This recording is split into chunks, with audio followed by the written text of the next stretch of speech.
Pemimpin baru Iran langsung menegaskan rezim militer Teheran siap berperang habis-habisan pada hari pertamanya. Pengangkatan Mojtaba Khamenei, putra Ayatollah Ali Khamenei yang terbunuh sebagai pemimpin tertinggi Iran, menandakan kendali negara dipegang pendukung garis keras radikal.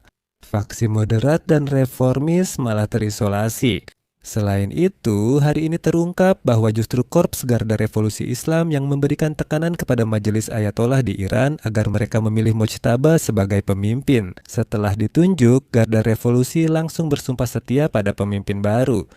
Di Teheran diumumkan pemimpin baru tak akan mundur dalam perang melawan Amerika Serikat dan Israel. Khamenei yang berusia 56 tahun punya alasan membalas dendam darah karena saat serangan Israel 28 Februari ia kehilangan ayah, ibu, istri, dan putranya. Dalam edisi ini kita akan membahas siapa sebenarnya. Siapa pemimpin baru Iran, Mojtaba Khamenei, dan mengapa di bawah kepemimpinannya perang dengan Amerika Serikat akan menjadi lebih brutal. Nama saya Alexei Peci, mari kita bahas topik ini bersama-sama. Tapi sebelum kita mulai, saya minta Anda untuk berlangganan saluran ini, beri like, tulis komentar apa saja di bawah episode ini, dan berlangganan saluran Telegram saya, Peci News. Tautannya ada di deskripsi video ini. Kami segera publikasikan berita terbaru setelah diterima. Pada hari Senin, Iran menunjuk Mojtaba Khamenei, putra Ayatollah Ali Khamenei yang terbunuh, sebagai pemimpin tertinggi Iran. Ini adalah sinyal bahwa para pendukung garis keras radikal tetap berkuasa. Dan dalam pernyataan dari Majelis Ayatollah disebutkan, kutipan Dewan Ahli dengan mayoritas suara menunjuk Ayatollah Said Mojtaba Hosseini Khamenei sebagai pemimpin ketiga dari sistem suci Republik Islam Iran. Jabatan ini memberikan Mojtaba hak suara penentu dalam semua urusan negara Republik Islam. Banyak informasi menarik tentang pemimpin baru Iran ini. Lama berada di bayang-bayang, selama bertahun-tahun beredar rumor bahwa dia punya pengaruh besar di balik layar politik Iran. Contohnya, telegram diplomatik AES yang diungkap Wikileaks akhir 2000-an menyebutnya sebagai kekuatan di balik layar, sosok yang oleh elit penguasa dianggap mampu dan tegas. Dia sangat berpengaruh di kalangan militan Garda Revolusi Islam. Lebih tepatnya, dia selalu menguntungkan bagi mereka karena dia akan melakukan apa yang diperintahkan oleh para komandan militer, bukan sebaliknya. Garda Revolusi Islam bersikeras agar Mojtaba menjadi pemimpin baru Iran. Meski sebenarnya dia tak sepenuhnya berhak, ada hal menarik di sini. Masalahnya adalah Mojtaba baru pergi ke Qom pada usia 30 tahun. Qom adalah kota suci yang dianggap sebagai salah satu pusat teologi Syiah terpenting, tempat Mojtaba melanjutkan pendidikan agamanya. Tidak ada yang benar-benar menyebutnya sebagai ulama, karena biasanya orang-orang seperti itu menempuh pendidikan agama jauh lebih awal. Bahkan hingga usia 30 tahun, Mojtaba bahkan belum pernah memakainya. Bahkan di hari-hari terakhirnya, tepatnya di minggu terakhir, Mojtaba tetap menjadi tokoh agama tingkat menengah. Ini menjadi hambatan langsung bagi pencalonan sebagai pemimpin tertinggi. Proses pengumuman tertunda, lalu Mojtaba tiba-tiba disebut Ayatollah.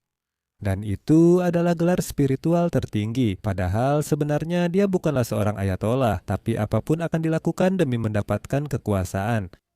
Saya akan menjelaskan satu nuansa khas Timur yang sangat penting. Dalam sistem pendidikan agama, memperoleh gelar kehormatan ayatollah dianggap sebagai indikator pengetahuan seseorang yang luas dan mendalam, serta dipandang sebagai salah satu syarat dan ketentuan untuk memilih pemimpin masa depan. Karena itu, sangat sulit untuk menyebut Mojtaba sebagai ayatollah. Namun, belakangan ini, entah kenapa di ranah publik semua orang menyebutnya ayatollah, padahal dia sebenarnya masih seorang rohaniwan tingkat menengah. Seperti sersan mendadak jadi jenderal.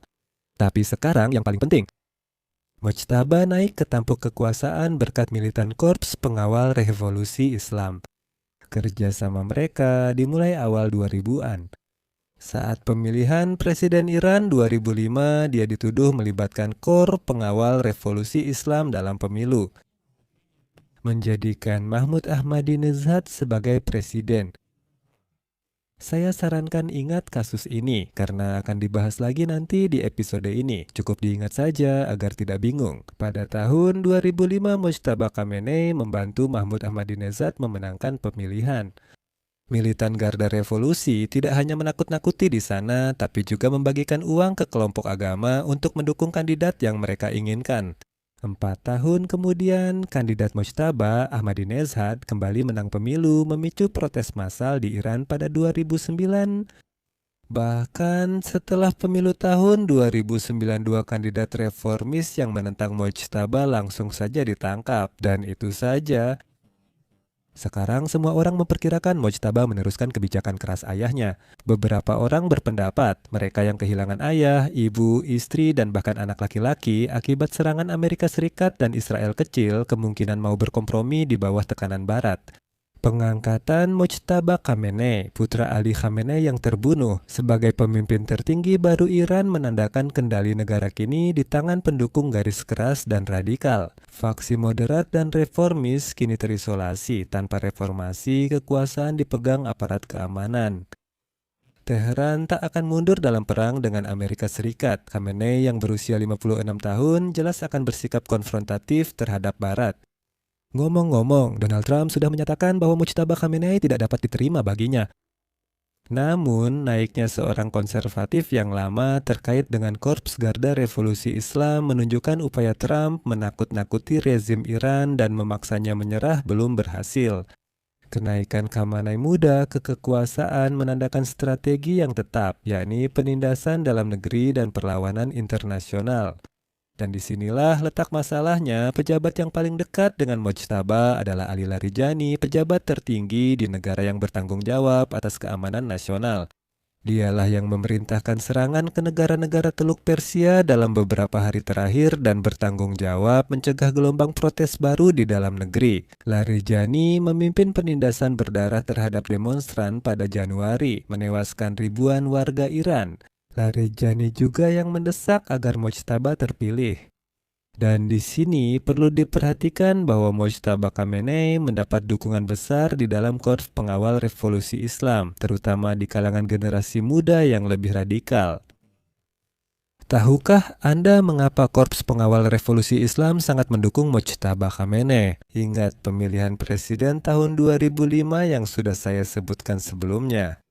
Saat itu, Mojtaba membantu memenangkan pemilihan presiden untuk Mahmud Ahmadinejad yang kurang dikenal. Pada waktu itu, dia hampir bukan siapa-siapa. Tahukah Anda Ahmadinejad berasal dari struktur mana? Benar, dari Korps Pengawal Revolusi Islam. Saat itu, Garda Revolusi memperoleh kekuasaan hampir tak terbatas di negara tersebut. Itulah sebabnya, sekarang semua kepingan teka-teki itu pun menyatu. Dan tahukah Anda serangan-serangan Iran saat ini tidak bisa dianggap sebagai tindakan balas dendam yang terpisah-pisah dari rezim yang sekarat? Tidak. Ini merupakan strategi eskalasi horizontal, yaitu upaya mengubah taruhan konflik dengan memperluasnya dalam ruang atau waktu. Dan strategi ini memungkinkan pihak yang lebih lemah dalam konflik untuk memaksa pihak yang lebih kuat mengubah rencananya. Dan di sini saya ingin mengingatkan bahwa Vietnam menjadi jebakan bagi Amerika, justru karena kelompok-kelompok Vietnam menanggapi kekuatan Angkatan Udara Amerika dengan eskalasi horizontal. Di sisi lain, penting dipahami bahwa jika rezim tetap bertahan setelah kehilangan pemimpinnya, seperti di Iran, rezim harus segera menunjukkan ketahanannya dengan memperluas konflik. Rezim harus secara horizontal menunjukkan bahwa mereka telah menjadi satu kesatuan, lebih kuat dengan pemimpin baru. Oleh karena itu, sayangnya perang di Timur Tengah kemungkinan besar akan berlangsung lama. Di sini saya akan mengakhiri dengan tanda elipsis. Tulis pendapat dan kesimpulan Anda di kolom komentar di bawah episode ini. Berlanggananlah ke kanal, tekan lonceng, dan jangan lupa untuk menekan tombol suka. Jika episode ini menarik dan bermanfaat, Anda bisa mendukung kanal YouTube ini secara finansial dengan donasi atau langganan Anda melalui tautan dan detail yang ada di deskripsi video ini, atau melalui kode QR yang ada di layar Anda. Itu saja, jaga diri Anda. Sampai jumpa semuanya.